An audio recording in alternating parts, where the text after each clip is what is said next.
Assalamualaikum warahmatullahi wabarakatuh. Perkenalkan, nama saya Devaya Aurel Andraska dari kelompok 2. Di sini saya bersama kelompok saya akan memaparkan hasil analisis curah hujan di kota Surabaya. Adapun anggota kelompok saya yaitu yang pertama Muhammad Nasrul Misbahuddin Azhar NPM 218, Yuliana Indah Haryati Manafe NPM 229, Imam Hanafi NPM 261, dan yang terakhir Silva Kalista NPM 269. Pengertian curah hujan. Curah hujan adalah jumlah air yang jatuh selama periode waktu tertentu, yang pengukurannya menggunakan satuan tinggi di atas permukaan tanah, horizontal yang diasumsikan tidak terjadi infiltrasi, runoff maupun evaporasi.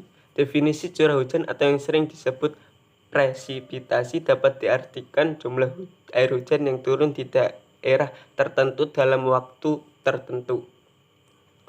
Jumlah curah hujan merupakan volume air yang terkumpul di permukaan bidang datar dalam suatu periode tertentu, yaitu harian, mingguan, bulanan, ataupun tahunan. Curah hujan merupakan jumlah air yang jatuh di permukaan tanah datar selama periode tertentu yang diukur dengan satuan tinggi milimeter di atas permukaan horizontal. Hujan juga dapat diartikan sebagai tinggian air. Air hujan yang terkumpul di dalam tempat yang datar, tidak menguap, tidak meresap, dan tidak mengalir. Gambaran Kota Surabaya. Kota Surabaya merupakan ibu kota Provinsi Jawa Timur yang terletak antara 07 derajat 9 sampai dengan 07 derajat 21 lintang selatan dan 112 derajat 36 sampai dengan 112 derajat 54 bujur timur. Luas wilayah Kota Surabaya seluruhnya kurang lebih 326,36 km persegi, yang terbagi dalam 31 kecamatan dan 154 desa atau kelurahan. Surabaya yang memiliki iklim tropis yang terdiri dari 2 musim dalam setahun, yaitu musim hujan dan kemarau. Berikut ini adalah tabel data curah hujan di Kota Surabaya dari tahun 2011 hingga 2020 yang didapatkan dari BMKG. Dari data tersebut dapat diketahui bahwa pada bulan Januari hingga bulan Desember pada 10 tahun terakhir ini menunjukkan rata-rata curah hujan yang tinggi. Rata-rata curah hujan yang paling tinggi terjadi pada bulan Februari, yaitu sebesar 299,85 mm. Sedangkan rata-rata curah hujan yang paling rendah terjadi pada bulan Agustus, yaitu sebesar 8,51 mm. Tabel klasifikasi iklim berdasarkan curah hujan di Kota Surabaya tahun 2011 hingga tahun 2020, di mana data yang berwarna merah menunjukkan bulan basah, data yang berwarna biru menunjukkan bulan lembab, dan data yang berwarna hijau menunjukkan bulan kering. Berdasarkan tabel data curah hujan pada tahun 2011 hingga 2020 di Kota Surabaya, dapat dilihat bahwa data yang berwarna merah lebih dominan, sehingga tipe iklim di Kota Surabaya pada 10 tahun terakhir ini adalah bulan basah. Klasifikasi iklim menurut Smith dan Ferguson. Smith dan Ferguson mengklasifikasikan iklim berdasarkan jumlah rata-rata bulan kering dan jumlah rata-rata bulan basah. Suatu bulan disebut bulan kering jika dalam satu bulan terjadi curah hujan kurang dari 60 mm. Disebut bulan basah jika dalam satu bulan curah hujannya lebih dari 100 mm. Perbandingan jumlah rata-rata bulan kering dengan jumlah rata-rata bulan basah disebut dengan nilai Q atau Q. Cara menghitung nilai Q yaitu dengan menggunakan rumus Q sama dengan rata-rata jumlah bulan kering dibagi rata-rata jumlah bulan basah dikali 100%. Berikut ini adalah tabel untuk menentukan tipe iklim dan sifat dari iklim tersebut. Kemudian hasil yang diperoleh nanti akan dicocokkan dengan tabel yang tertera sebagai berikut. Jadi semisal nilai Q diperoleh 0,143, maka zona wilayah tersebut masuk ke dalam tipe iklim B atau dengan keterangan basah. Untuk iklim di Kota Surabaya, kelompok kami telah menghitung nilai Q tadi dan juga telah diperoleh bulan basah dan juga bulan keringnya. Pada tabel tersebut telah menunjukkan data jumlah bulan basah dan juga bulan kering yang terjadi di Kota Surabaya selama 10 tahun terakhir. Berdasarkan data jumlah bulan basah dan bulan kering pada tabel di atas, tipe iklim kota Surabaya selama 10 tahun terakhir yang paling dominan adalah tipe iklim D atau tipe iklim sedang. Selanjutnya adalah klasifikasi dan juga tabel penentuan iklim Oldeman. Iklim Oldeman merupakan klasifikasi iklim yang didasarkan pada kriteria lama terjadinya bulan basah dan juga bulan kering, yang batasannya memperhatikan kebutuhan air tanaman padi. Klasifikasi ini dibuat oleh Oldeman untuk keperluan klasifikasi lahan pertanian tanaman pangan di Indonesia. Untuk penentuannya yaitu menggunakan tabel penentuan iklim Oldeman yang telah ditampilkan pada layar. Untuk klasifikasi iklim Oldeman di kota Surabaya, yaitu sama seperti tadi, yaitu dengan menentukan terlebih dahulu bulan basah dan juga bulan kering. Di sini kami menggunakan periode 10 tahun terakhir, yaitu tahun 2011 hingga tahun 2020. Pada tahun 2011, bulan basahnya itu sebanyak 6 bulan, bulan keringnya sebanyak 5 bulan, keterangannya adalah C3. Pada tahun 2012, bulan basahnya sebanyak 4 bulan, bulan keringnya sebanyak 6 bulan, keterangannya adalah D3. Pada tahun 2013, bulan basahnya sebanyak 7 bulan, bulan keringnya sebanyak 3 bulan, keterangannya adalah B2. Tahun 2014, bulan basahnya sebanyak 5 bulan, bulan keringnya sebanyak 6 bulan, keterangannya adalah C3.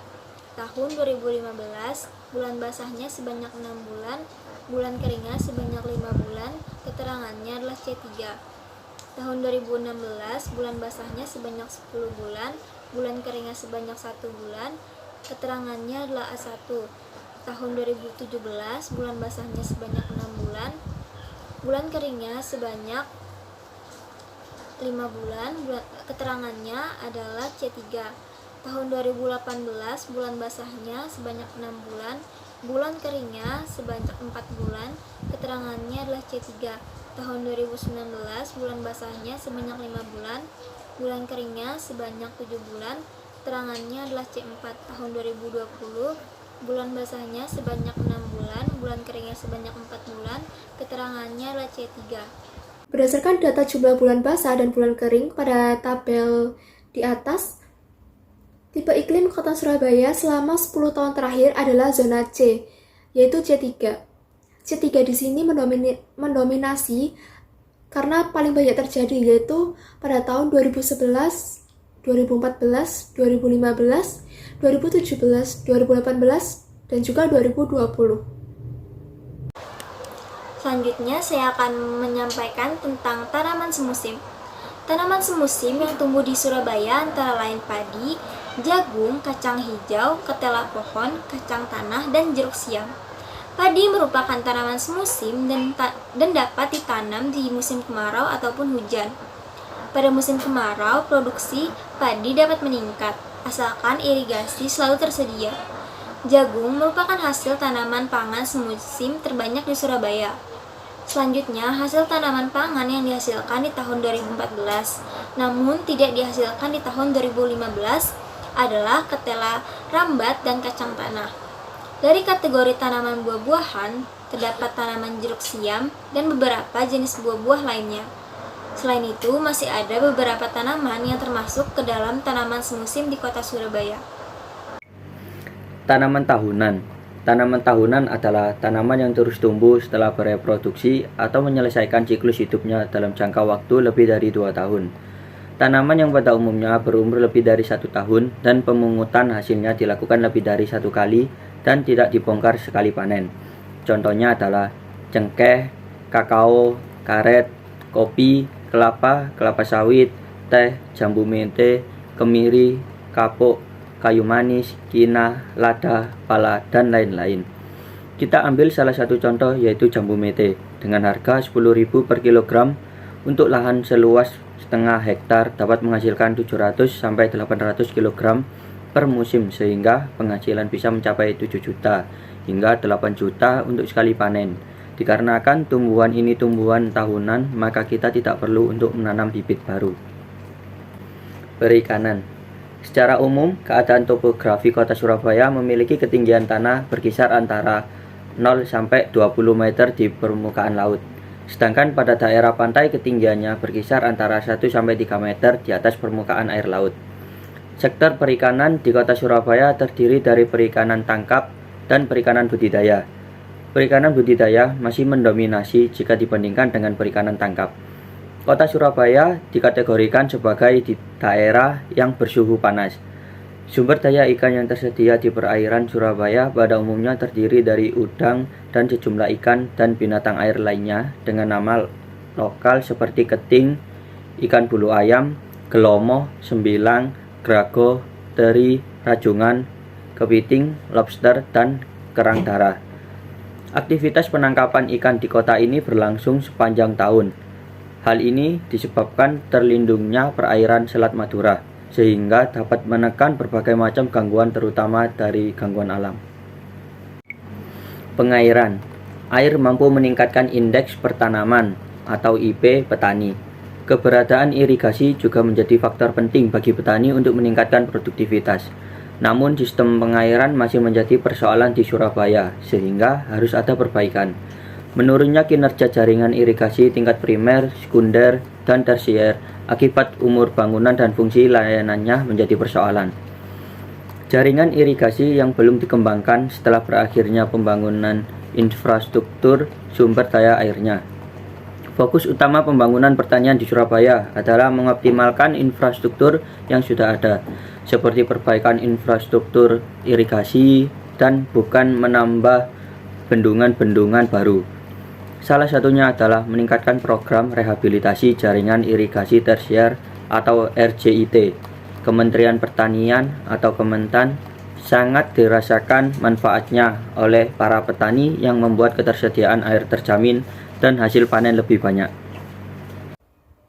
Sekian hasil analisis dari kelompok kami, kurang lebihnya mohon maaf dan juga semoga bermanfaat. Terima kasih. Wassalamualaikum warahmatullahi wabarakatuh.